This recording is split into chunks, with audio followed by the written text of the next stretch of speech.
बिस्मिल्लाहिर्रहमानिर्रहीम। अस्सलाम वालेकुम नाज़रीन, आप देख रहे हैं प्रोग्राम कड़वी बात और मैं हूं जुल्फ़कार बेर।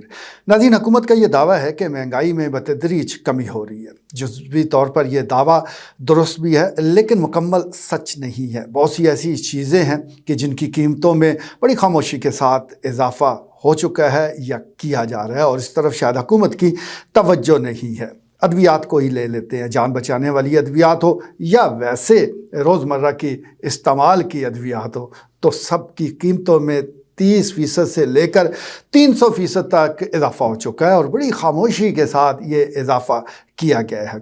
हालिया चंद महीनों के दौरान अगर आप इन अद्वियात की कीमतों का जायज़ा लें तो कई ऐसे इंजेक्शन हैं जो पहले 450 रुपये में थे और अब जाकर वो 1500 रुपये तक उनकी कीमत पहुंच चुकी है। इसी तरह रोज़ाना रोज़मर्रा की इस्तेमाल यानी बुखार सर दर्द के इस्तेमाल में जो गोलियां वो खाई जाती हैं, इस्तेमाल की जाती हैं, उनकी कीमतों में भी इजाफ़ा हो चुका है। ब्लड प्रेशर की दवाई आप लेने जाएंगे तो भी आपका ब्लड प्रेशर हाई होगा कीमत सुनकर, क्योंकि उसमें भी इजाफा हो चुका है। अद्वियात की कीमतों में ये इजाफा इसलिए भी बताया जा रहा है कि हुआ है क्योंकि हुकूमत ने अपना कंट्रोल ख़त्म करते हुए जो दवासाज इदारे हैं उनको बाइख्तियार बनाया है और जब उनके पास ये इख्तियार आ चुका है तो फिर ऐसा कैसे मुमकिन है कि वो इससे फ़ायदा ना उठाएं। तो इस वक्त अद्वियात की कीमतों में जिस अंदाज से इजाफा हुआ है, आम आदमी को बड़ा ज़ोर का झटका लगा है क्योंकि खुराक और दवा ये तो बुनियादी ज़रूरियात में आते हैं। इंसान करे भी तो करे क्या, जहाँ से भी पैसे लेकर आए ये इन दोनों चीज़ों पर तो उसे ख़र्च करना पड़ता है। तो अब कीमतों में इजाफ़ा इस हवाले से हुकूमत का कोई रद्द अमल भी सामने नहीं आया। दूसरी तरफ जो हॉस्पिटल्स हैं, ख़ास तौर पर डिस्ट्रिक्ट हेडक्वार्टर हॉस्पिटल चकवाल का मैं जिक्र करना चाहूँगा कि जहाँ पर दवाएँ वो नापायद हो चुकी है, नायाब हो चुकी है और ये आज की बात नहीं है, गुज़श्ता कई माह से यही सूरत हाल है। तसल्ली दी जाती है कि बस अगले महीने सूरत हाल बेहतर हो जाएगी, लेकिन ये बेहतर होने का नाम नहीं ले रही। इससे पहले पंजाब के जो मुख्तलिफ हॉस्पिटल्स हैं वहाँ से भी यही रिपोर्ट्स आ रही थी और बताया गया कि जो इस हवाले से निज़ाम मौजूद है, जो ठेकेदार है, बड़ा ठेकेदार है, उसकी तब्दीली की वजह से ये मामलात हुए हैं। लेकिन मामलात जब बिगड़ जाए तो ठीक होने का नाम लेते कब है। यही सूरत हाल डिस्ट्रिक्ट हेडक्वार्टर हॉस्पिटल चकवाल की है कि जहाँ पर जो ज़रूरी दवाइयाँ हैं कम से कम वो भी नहीं मिल रही और आम आदमी को बिल्कुल नहीं मिल रही। हाँ, जो बासल लोग हैं, जो सरकारी ऑफिसर्स हैं, उनको ज़रूर मिल जाती हैं और मिलनी भी चाहिए, लेकिन आम आदमी की मैं बात कर रहा हूँ। आप डायलिसिस के लिए जाएँ, वहाँ पर आपको मुश्किलात का सामना होगा। इससे पहले तो पानी ही नहीं मिल रहा था, साफ़ पानी दस्तयाब नहीं था। अल्लाह अल्लाह करके वो मसला किसी हद तक हल हुआ है, लेकिन अब दीगर जो अद्वियात हैं उसके बारे में मुश्किलात का सामना है। मरीज़ों को जो अफोर्ड कर लेते हैं चले उनके लिए तो कोई प्रॉब्लम नहीं है, लेकिन जो गरीब लोग हैं और ज़्यादातर डिस्ट्रिक्ट हेडक्वार्टर हॉस्पिटल में ऐसे ही लोग पहुंचते हैं कि जिनके पास वसाइल की कमी है, तो अब उन पर भी ये दबाव, ये बोझ आ चुका है कि वो अद्वियात बाहर से ख़रीदे। हत्ता कि अगर आपने इंजेक्शन लगवाना है, कोई कनोला लगवाना है, तो वो भी आपको बाहर से लेकर आना पड़ेगा। ये सूरत हाल उस हॉस्पिटल की है जहाँ रोज़ाना हज़ारों मरीज़ आ रहे हैं। लेकिन दूसरी तरफ हुकूमत का ये दावा है कि हमने हेपेटाइटिस हो, दिल के मरीज़ हों, उनको अद्वियात की होम डिलीवरी दे दी है, वो घर बैठे दवाएं वसूल कर सकते हैं। बहुत से मरीज़ों को ये दवाएं मिल भी रही है, लेकिन असल मरकज़ तो हॉस्पिटल्स होते हैं जहाँ हज़ारों लोग रोज़ाना आते हैं। तो सबसे पहले वहाँ बंदोबस्त किया जाए, वहाँ अद्वियात होना इंतहाई ज़रूरी है। घर घर ज़रूर पहुँचाए, बड़ी अच्छी बात है, लेकिन ये दूसरा स्टेप है। ये तीसरा स्टेप आता है। पहले कदम के तौर पर आप जहाँ जहाँ सरकारी हॉस्पिटल मौजूद हैं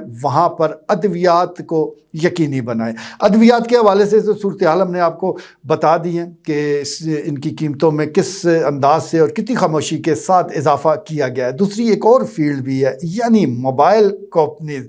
अब उनके हवाले से भी यही सारी सूरत हाल सामने आ रही है। आपने अगर इस माह का मोबाइल पैकेज किया है तो वो किसी और रेट पर होगा, और जब आप दोबारा उस पैकेज को करेंगे तो खामोशी के साथ 50, 60, 70 रुपये बढ़ा दिए जाएंगे और इसकी कोई वजह भी बयान نہیں کرتا۔ حالانکہ وجہ ضرور بیان کرنی چاہیے، آپ کا مستقل صارف ہے، ہر مہینے پیکج یا ہر ہفتے یا ڈیلی وہ پیکج کروا رہا ہے، کم سے کم آپ وجہ ہی بتا دیں کہ ان موبائل پیکجز میں اضافہ کیوں ہو رہا ہے، کیا کوئی ٹیکس لگا ہے یا کچھ زیادہ ہی مہنگائی ہوگی؟ مہنگائی تو ہر ایک کے لیے ہے، تو خاموشی کے ساتھ موبائل پیکجز جو ہے اس میں بھی اضافہ کر دیا جاتا ہے۔ اسی طرح انٹرنیٹ پیکج آپ نے کرنا ہے تو ایک ماہ اس کی قیمت کچھ اور ہوگی، اور نیکسٹ ماہ جب آپ دوبارہ پیکج لینے جائیں گے تو قیمت بڑی ہوگی۔ ہاں، جب مقابلے میں یہ کمپنی آ جائے تو اس وقت ضرور کچھ آفر لگا دیتی ہیں، کچھ صارفین کو اپنی طرف متوجہ کرتی ہیں، لیکن جیسے ہی یہ وقت گزر جائے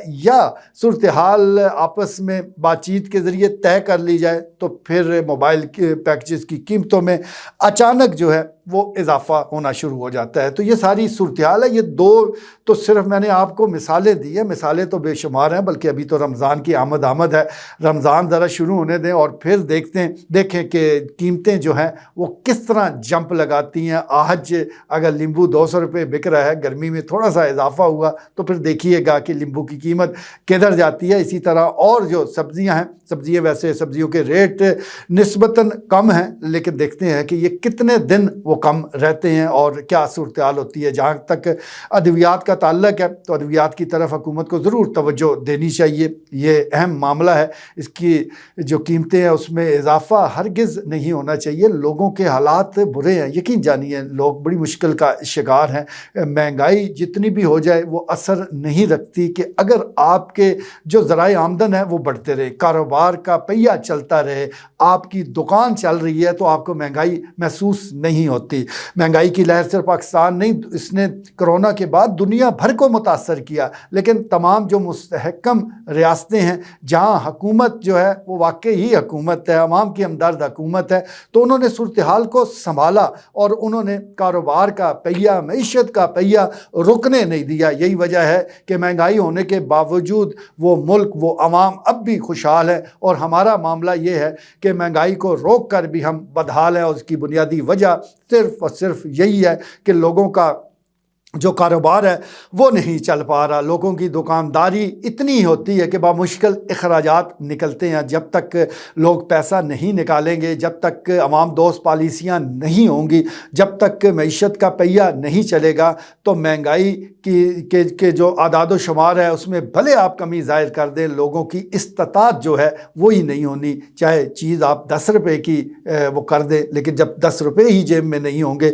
تو وہ چیز مہنگی ہوگی۔ اس لیے سب سے اہم بات اور سب سے اہم معاملہ یہی ہے کہ ایسی پالیسیاں متعارف کروائی جائیں کہ معیشت کا پہیہ چلے تو مہنگائی خود بخود رک جائے گی، اگر رکے بھی نہ تو کم سے کم محسوس نہیں ہوگی۔ اسی طرح ادویات اور خاص طور پر جو مختلف ٹیکسز لگائے گئے ہیں، بتایا جا رہا ہے کہ کئی جو طبی ڈیوائسز ہیں ان پر ٹیکس لگایا گیا ہے، تو یہ ٹیکس بھی واپس ہونا چاہیے، کیونکہ یہ ایسا معاملہ ہے کہ بندہ جو ہے اگر خدا نخواستہ صحت کے مسائل میں گھر جائے، پھر اسے چاہے پلاٹ بیچنا پڑے، چاہے اپنا گھر بیچنا پڑے، چاہے وہ گھر میں رکھا کچھ تھوڑا بہت سونا ہے وہ فروخت کرنا پڑے، وہ کر گزرتا ہے، تو حالات اس قدر جو ہے وہ تنگ اس بندے پر ہو جاتے ہیں۔ تو ایسے بندوں پر کم سے کم اور نہیں تو ماں کہلوانے والی ریاست ہی رحم کر لے، اور اس فیلڈ کو یہاں پر جو ٹیکس کے نفاذ کے حوالے سے معاملات ہیں اس میں ضرور ریلیف دیا جائے، اور جہاں جہاں بھی ادویات ہوں یا موبائل پیکجز ہوں یا کوئی بھی معاملہ ہو جس میں ناجائز منافع خوری کی گئی ہے وہاں پر بریک لگائی جائے، اور ڈسٹرکٹ لیول پر جو سرکاری ہاسپٹل موجود ہیں وہاں پر ادویات کی فراہمی کو یقینی بنایا جائے تو عوام جو ہے شاید تھوڑا سا سکھ کا سانس لے لیں۔ آج کے لیے اتنا ہی، اجازت دیجیے، اللہ نگہبان۔